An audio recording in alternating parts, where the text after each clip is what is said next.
عمران خان صاحب نے اپنی حماقت سے اور اپنی کم فہمی سے اور اپنی کج فہمی سے اور اپنی غیر دانشمندانہ رویے سے اور اپنی بد زبانی سے اور اپنی سازش سے کسی سیاسی قوت کو اپنے ساتھ نہیں رکھا.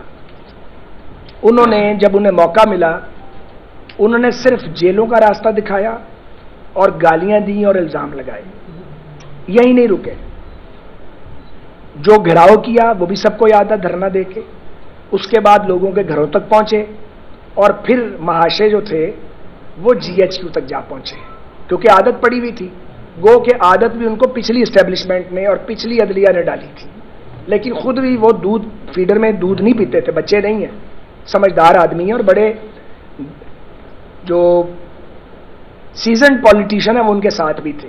انہوں نے ان کی بات بھی نہیں سنی. ہمارے دوست ہیں سارے ہمیں بتاتے تھے, آگے ہماری بات ہی نہیں سنتے. اب جہاں وہ پہنچ گئے ہیں اس میں بھائی ہم نے ان کو نہیں پہنچایا. نہ تو ہم نے ان کو کہا تھا کہ اسمبلی سے استعفے دیں, بلکہ ایاز بھائی اسپیکر تھے, گواہ تو ساتھ بیٹھے ہوئے. جب انہوں نے پچھلے ٹینیور میں انہیں تو استعفے دینے کی عادت ہے, پہلے لوگوں سے ووٹ لینے کی, ووٹ بھی چاہے جہاز بھر کے لے لیں چاہے ایجنسیوں کے ذریعے اکٹھے کر لیں, لیکن جب آپ اسمبلی میں آ جاتے ہیں تو آپ استعفے دے کے نکل جاتے ہیں. تو اسپیکر صاحب تھے, انہوں نے ان کے استعفے سنبھالے اور کئی مہینے بعد ان کے استعفے امان سمجھ کے لوٹا دیے, جو منظور بھی ہو سکتے تھے. اس بار بھی آپ دیکھیں قومی اسمبلی سے استعفے دے دیا آپ نے. بھائی 150-55 ممبر ہیں, اندر بیٹھو, سسٹم کا حصہ رہو, بات کرو. اگر وزیر اعظم کی کرسی نہیں رہی تو کوئی قیامت آ گئی ہے. لیڈر آف دی اپوزیشن کی سیٹ پہ بیٹھو, ایک ہنگامہ برپا کر دیا, اسلام آباد میں آگ لگا دی, لاک ڈاؤن کر دیا, گالیاں, اس کے بعد ریاستی اداروں کی تضحیک, عدلیہ کو گالیاں, فوج کو گالیاں. وہ پھر جب زبان کھلتی ہے تو پھر ہاتھ کھلتا. اس کے بعد پھر جناب والا صوبائی حکومتیں تھیں دو, ان کی اپنی حکومتیں خود ہی توڑ دیں. ہم نے کہا تھا حکومتیں توڑو, نہیں. اس کے بعد 9 مئی کر دیا, توشہ خانہ پہ ہاتھ صاف کیا تو ہمیں پتہ ہی نہیں تھا, بعد میں پتہ چلا. سائفر کا جو کام کیا, کوئی وزیر اعظم ایسا کرتا ہے کہ وہ کسی ملک سے اس بنیاد پر تعلقات خراب کر لے کہ 4 ووٹ پڑیں. سو مختصر یہ کہ اس وقت ہم تو اس پوزیشن میں نہیں ہیں کہ جو خرابیاں یا خرابات عمران خان نے کی ہیں ہم ان کی کوئی مدد کر سکیں. بالکل انہوں نے سیاسی برادری میں نہ ہمیں, نہ پیپلز پارٹی کو, نہ جے یو آئی کو, کسی سیاسی قوت کو نہ اپنے ساتھ کھڑا کیا, نہ اس قابل چھوڑا کہ ہم ان کے کیس کو پلیٹ کریں. ان کا کیس ہی کوئی نہیں ہے, انہوں نے اپنا کیس خود خراب کیا. رہ گئی بات کیا ہوگا, انتخابات ہونے دیں, انتخابات انشاءاللہ ہوں گے. ہمارا خیال ہے کہ انتخابات کے بعد ماحول میں نکھار بھی آئے گا, بہتری بھی آئے گی اور خوشگوار بھی ہو جائے گا. اسی ایک جملے میں ساری بات کا جواب ہے. میں اس میں ایڈ کرنا چاہوں گا, 2013 سے لے کے اگست 8 یا 9 تاریخ تک اس سال کے بے شمار دفعہ کوشش کی, میں نے بھی کوشش کی, ہماری جماعت کی طرف سے ہدایت تھی کہ ان کی جماعت اور باقی پارٹیز آپس میں بیٹھ کے جو حل کرنا ہے مسئلہ وہ پارلیمنٹ میں کریں, کمیٹیز بنا کے. یہاں تک کہ جب آپ کو یاد ہے ایک آل پارٹیز کانفرنس ہوئی تھی جو پشاور میں مسجد کے اوپر بام بلاسٹ ہوا تھا, تب بھی میں نے ان کو فون کر کے ان کو دعوت دی اور یہ بہت خوش تھے کہ جی یہ بہت اچھا موقع ہے. اور یہ بھی فیصلہ ہوا کہ اس میں ہم پھر کریں گے کہ جی آگے کس طرح چلنا ہے. انہوں نے ایکسیپٹ کر لی, مگر ان کے جو لیڈر صاحب تھے وہ ہمارے 2013 سے لے کے اب تک ہمارے ساتھ کسی وقت کسی صورت میں نہ بیٹھنے کو تیار تھے نہ بات کرنے کو تیار.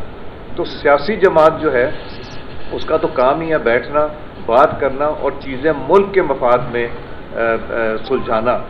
مگر ذاتی مفاد جب ملک کے مفاد سے بڑا ہو جائے جو خان صاحب نے کیا تو اس میں پھر تو گنجائش ہی نہیں رہتی. وہ کہتے تھے مجھے بتاؤ, شرط کیا رکھتے تھے, مذاکرات تب کریں گے جب, اور وہ بھی میں ٹیم بھیجوں گا جب کہ ہمیں بتائیں گے کہ جی الیکشن آپ پہلے کر رہے ہیں یا نہیں کر رہے, یا اور جو ان کی ڈیمانڈز تھیں.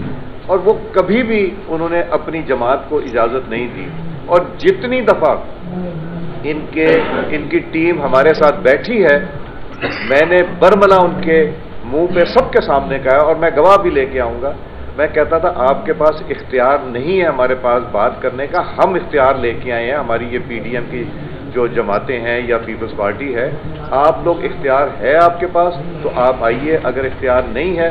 اور یہی ہوا کہ جو بات ہوتی تھی ایگری کر کے جاتے تھے مگر واپس نہیں آتے تھے پھر. تو وہ مذاکرات اور بات چیت کرنے میں بلیو ہی نہیں کرتے تھے، وہ طاقت سے ہر چیز کرنا ان کو مقصود تھا. اس میں نے ایک ایڈ کریں، یہ کراچی پریس کلب ہے، پاکستان کا سب سے بڑا پریس کلب ہے، پاکستانی قوم بھی سن رہی ہے، اور میں کہوں گا کہ اگر میں غلط کہہ رہا ہوں تو اسے ڈینائی کریں، میں نام بھی لوں گا، بالکل 1 2 3 کرتا ہوں. بالکل آخری دن تھے جب عمر عطا بندیال صاحب کی عدالت نے کہا کہ پولیٹیکل پارٹیز مذاکرات کریں. وہ دن یاد ہوں گے آپ کو، یاد ہے نا آپ کو؟ تو پی ڈی ایم نے مجھے بھیجا تھا، میں کورٹ میں پیش ہوا تھا اور ہم نے کہا تھا کہ ہم مذاکرات کریں گے سپریم کورٹ آف پاکستان میں. حالانکہ within P D M اور within P M L N بھی اس بات کی بڑی مخالفت تھی کہ کس سے مذاکرات کرنے جا رہے ہیں، لیکن پرویل کر گئے مذاکرات کرنے والے، کیونکہ شہباز شریف صاحب کہتے تھے کہ بات کرو اور زرداری صاحب بھی کہہ رہے تھے کہ بات کرو. جس نے جو بات کی اس کی شہادت دینی چاہیے.